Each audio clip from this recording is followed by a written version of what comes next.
स्वामींची अदृश्य कृपा।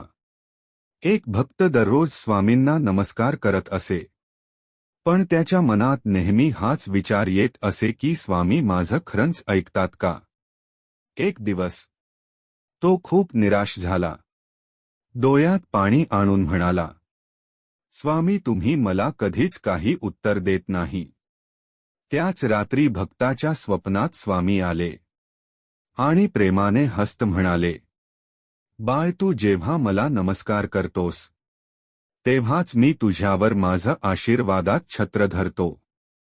तू रडतोस तेव्हा मी तुझी वेदना शांत करतो आणि जेव्हा तू गप्प असतोस तेव्हाही मी तुझ्या मनात विश्वास भरत असतो.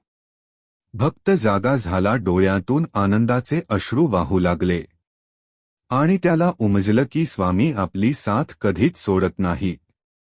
विश्वास ठेवा, स्वामी प्रत्येक क्षणात आपल्या सोबत आहे. श्री स्वामी समर्थ. जय जय स्वामी समर्थ.